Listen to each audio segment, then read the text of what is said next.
नमस्कार दोस्तों, मेरे चैनल भक्ति भाव टीवी में आपका स्वागत है। तो दोस्तों, आज की इस वीडियो में मैं आपको बताने वाली हूँ कैसे हुई थी राजा परीक्षित की मृत्यु। क्या मिला था श्राप जिसके कारण हुआ भयानक नाग यज्ञ। महर्षि वेदव्यास ने जब जय नाम से काव्य ग्रंथ रचा तो उसके श्लोकों में वह सारी बातें समा गई जो अब तक वेदों के ज्ञान में थी या जिनकी व्याख्या को समझने के लिए उपनिषद और ब्राह्मण ग्रंथों का सहारा लेना पड़ता था। इसके अलावा संसार के सारे रहस्य, उत्पत्ति और उसके विनाश का जो भी वर्णन अलग अलग ग्रंथों में कहीं था, महर्षि वेदव्यास ने उन सभी को अपने इस महान ग्रंथ में शामिल किया। भरत वंश के महान राजाओं का विस्तार से वर्णन होने के कारण यही जय काव्य आगे चलकर महाभारत कहलाया और इसकी सभी घटनाएं किसी न किसी तरह पूर्व काल में घटी हुई घटना से जुड़ जाती हैं। इस बात को समझने के लिए यही उदाहरण काफ़ी है कि जब उग्र श्रवाजी ने नैमिषारण्य में तपस्या के लिए जुटे ऋषियों को महाभारत की कथा सुनानी शुरू की तो इसके तमाम रहस्यों को देखते हुए ऋषिगण कई प्रश्न भी करने लगे। ये सभी प्रश्न बीते युग में घटी घटनाओं की ओर ले जाते थे। ऋषि उग्रश्रवा ने बड़े ही मनोहर तरीके से हर प्रश्न का उत्तर दिया। ऋषियों ने पूछा, जन्मेजय ने किस क्रोध और शोक में आकर नाग यज्ञ किया था? नागों को क्यों भस्म होना पड़ा? राजा परीक्षित को तक्षक ने क्यों डसा? तब ऋषि उग्रश्रवा जी ने एक एक करके सभी प्रश्नों के उत्तर में उनके जुड़ी कथा सुनाई। उन्होंने बताया कि नागों को भस्म होने का श्राप उनकी माता कद्रु ने दिया था। यह कथा सुनाकर अब उग्रश्रवा ऋषि इस प्रसंग की ओर बढ़े कि क्या राजा परीक्षित की अकाल मृत्यु का क्या कारण था और उन्हें तक्षक ने क्यों डस लिया। ऋषि उग्रश्रवा ने अब इस प्रसंग को बताना शुरू किया कि आखिर राजा परीक्षित की मृत्यु का क्या कारण था। महाभारत के युद्ध के बाद पांडवों ने हस्तिनापुर का राज्य संभाला। युधिष्ठिर राजा बने। युद्ध में पूरा कुरु वंश समाप्त हो गया था। अगली पीढ़ी को बढ़ाने वाला अभिमन्यु का एकमात्र पुत्र ही जीवित रह गया। उसका भी जन्म बहुत संकटों के बाद हुआ था। कुरुवंश के परिक्षीण हो जाने के बीच उनका जन्म हुआ, इसीलिए वह परीक्षित कहलाए। दूसरा जन्म के समय ही वह जीवन की कई कठिन परिस्थितियों और परीक्षाओं से गुजर और जीवित रह गए, इसीलिए भी उनका नाम परीक्षित हो गया। पांडवों ने श्री कृष्ण के महाप्रयाण वैकुंठ गमन के बाद खुद भी राज्य आदि के भार का त्याग कर दिया और अभिमन्यु के इन्हीं पुत्र कुमार परीक्षित को हर तरह दीक्षित शिक्षित पाकर उन्हें राज्य सौंप दिया। इस तरह पांडव स्वर्गारोहण के लिए चले गए। परीक्षित अब महाराज हो गए और फिर धीरे धीरे सम्राट भी बन गए। वह प्रजापालक, न्यायप्रिय, सत्यवादी, सत्यप्रिय और यहाँ तक कि देवताओं के भी प्रिय थे।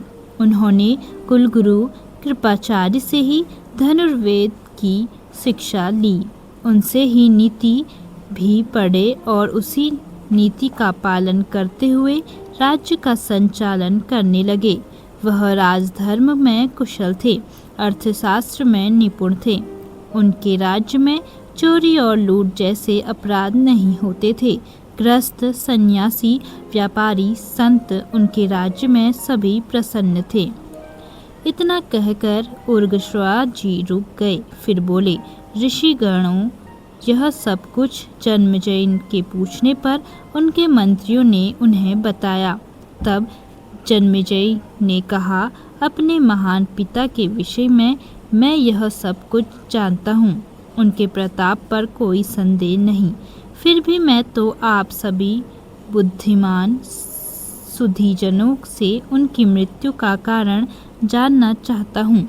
तब सभी मंत्री मौन होकर एक दूसरे को देखने लगे। फिर एक वृद्ध मंत्री ने बोलना शुरू किया, महाराज जन्मेजय, आपके पिता परम प्रतापी और वीर थे।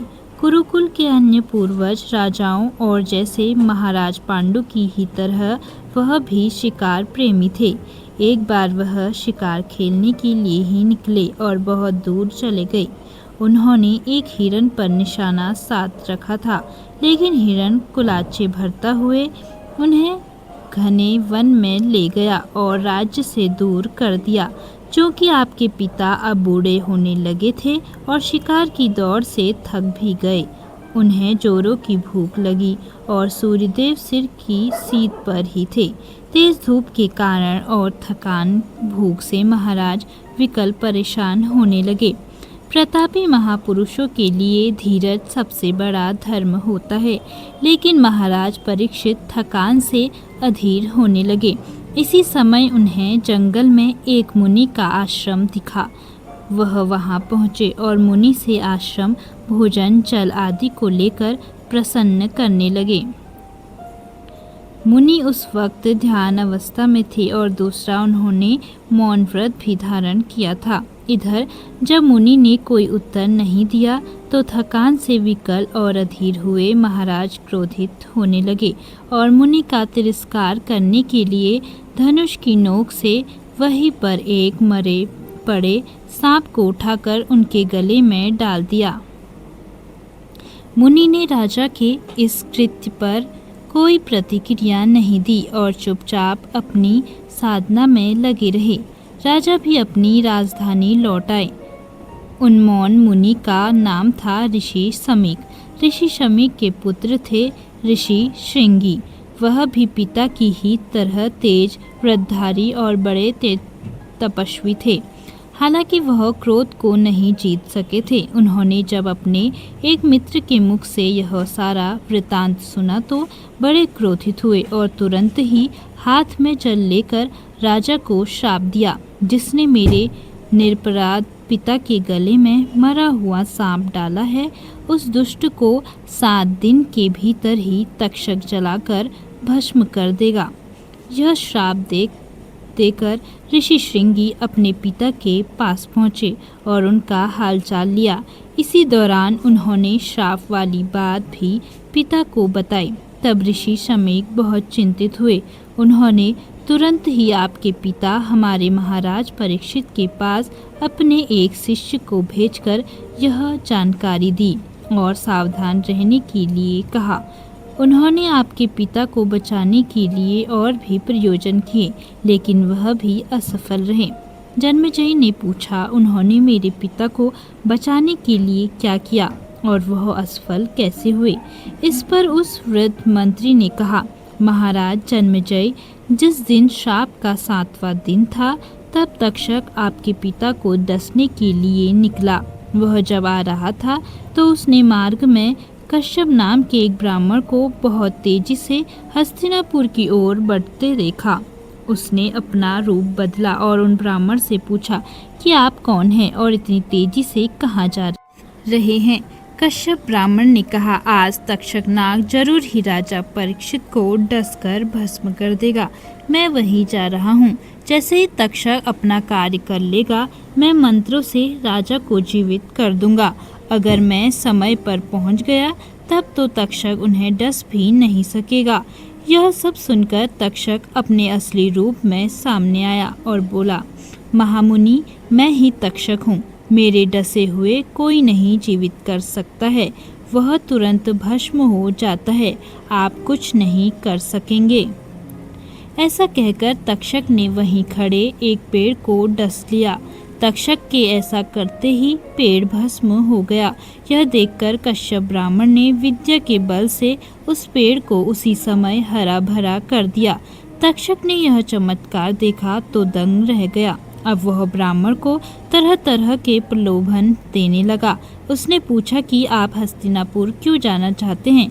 ब्राह्मण ने कहा, मैं तो वहाँ धन की इच्छा से जा रहा हूँ। तब तक्षक नाग ने ब्राह्मण के सामने धन का अंबार लगा दिया और भय दिखाते हुए कहा कि इसे लेकर यहीं से वापस लौट जाओ। इसके बाद तक्षक छल से आया और आपके पिता सर्पदंश से मारे गए। जन्मेजय ने पूरी बात ध्यान से सुनी और दुखी हो गया।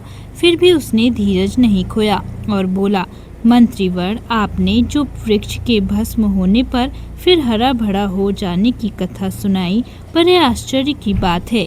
क्या इन पर विश्वास करने के लिए कोई साक्ष्य है? इसे कैसे माना जाए? तब मंत्री ने कहा, जिस वक्त तक्षक उस पेड़ के नीचे ब्राह्मण कश्यप से बात कर रहा था, उसी पेड़ पर एक व्यक्ति सूखी लकड़ियों के लिए चढ़ा था। तक्षक के दस्ते ही वह भी भस्म हो गया था। फिर जब कश्यप ने पेड़ को हरा भरा किया तो वह भी जीवित होकर स्वस्थ हो गया। यह बात न तक्षक को पता चली और न कश्यप ब्राह्मण को, लेकिन उन दोनों की सभी बातें उसने सुनी थी। इसलिए वह राजधानी आया और हमें इस पूरे वृत्तांत की जानकारी दी। यह आपके पिता की मृत्यु का कारण था जो हमने आपको बताया। साथ ही यह भी क्यों आपके पिता सावधान होने के बाद भी नहीं बच पाए। इसीलिए अब आप वही करें जो उचित हो और जो अपराधी उसे जैसा दंड सही हो वह देकर दंडित कीजिए। जन्मेजय ने इस पूरे वृत्तांत को सुना और शोक क्रोध से भरी वाणी में बोला, ऋषि उत्तंक सही कहते हैं। तक्षक ही इस पाप और दंड का अधिकारी है। उसने हाथ में जल लिया और संकल्पित होकर कहने लगा, तक्षक ही मेरे पिता का दोषी है। ऋषि श्रृंगी का श्राप तो बहाना भर था, लेकिन तक्षक ने कश्यप ब्राह्मण को लौटाकर उसे जबरन सफल बनाया। वह चाहता तो श्राप के अनुसार मेरे पिता को डस लेता और फिर ब्राह्मण अपनी विद्या से उन्हें जीवित कर देते। इस तरह दोनों बातें सही हो जाती, लेकिन तक्षक ने ऐसा नहीं होने दिया। इसीलिए मैं तक्षक से अपने पिता की मृत्यु का बदला लेने का संकल्प करता हूँ। उग्र श्रावाजी ने यह कथा सुनाकर ऋषियों को संबोधित करते हुए कहा, राजा जन्मेजय के इस संकल्प के बाद धरा पर भूचाल सा आ गया। जन्मेजय ने अपने पुरोहितों और ऋषियों मुनियों को बुलाकर उनसे अपने मन की बात कही और पूछा, क्या आप ऐसा कोई कर्म जानते हैं जिससे तक्षक को धधकती आग में भस्म किया जा सके? तब ऋषियों ने जन्मेजय को बताया कि महाराज, पुराणों में पहले से ही ऐसे यज्ञ का वर्णन हो चुका है। देवताओं ने पहले से ही एक ऐसे यज्ञ का विधान रच रखा है जिसके होता आप ही बनेंगे। यह आपके द्वारा ही होना तय था। फिर पुरोहितों ने जन्मेजय को वह कथा सुनाई जिनमें नागों को उन्हीं की माता ने श्राप दिया था। ऋषियों की यह बातें सुनकर जन्मेजय को अपना सर्प यज्ञ का निर्णय ठीक ही लगने लगा। अब यज्ञ की तैयारियां होने लगी। यज्ञशाला बनी, यज्ञ मंडप तैयार हुए। जन्मेजय यज्ञ के लिए दीक्षित हुए। इसी समय एक विचित्र घटना घटी।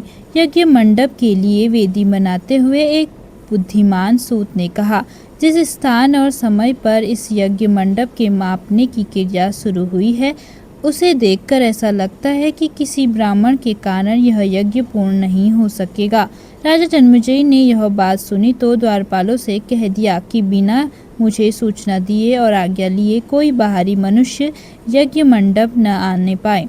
इस तरह जन्मेजय का सर्प यज्ञ शुरू हो गया, जिसमें नागमाता कंद्रू से श्रापित कई सर्प आकर गिरने लगे और भस्म हो गए। सर्प यज्ञ में चवनवशी, चंड भार्गव होता थे, कोत्स, उदाता, जैमिनी ऋषि ब्रह्मा, साथ ही सारग्रव और पिंगल अधर्व्यु थे।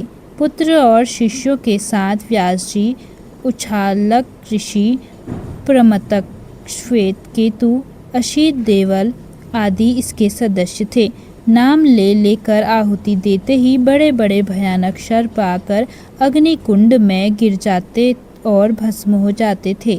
सर्पों की चर्बी और मेद के जलने से चारों ओर तीखी दुर्गंध उठने लगी। सर्पों की चिल्लाहट से आकाश गूंज उठा। ऋषियों का आंखें तीखी धुएं से लाल हो गई। वे काले वस्त्र पहनकर मंत्र उच्चारण करते हुए आहुति दे रहे थे। जैसे जैसे आहुति होती थी, सर्प तड़पते, उछलते, पूंछ और फनों में एक दूसरे को लपेटते हुए अग्नि की ओर खींचने लगे।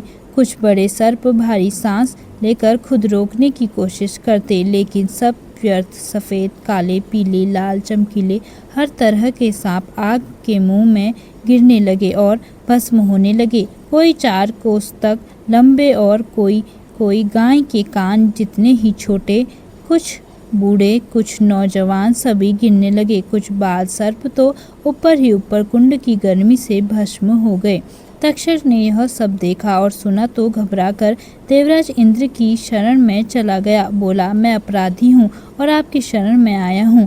इस पर इंद्र ने कहा, मैंने तुम्हारी रक्षा के लिए पहले से ही ब्रह्मा जी से अभय वचन ले लिया है, इसीलिए निश्चित रहो और दुखी मत हो। इंद्र की बात सुनकर तक्षक आराम से इंद्र भवन में ही रहने लगा। तो दोस्तों, कैसी लगी आपको यह जानकारी? कमेंट करके ज़रूर बताएं। ऐसी ही बहुत सारी कहानियों, कथाओं और जानकारियों को सुनने के लिए मेरे चैनल को सब्सक्राइब करें। धन्यवाद।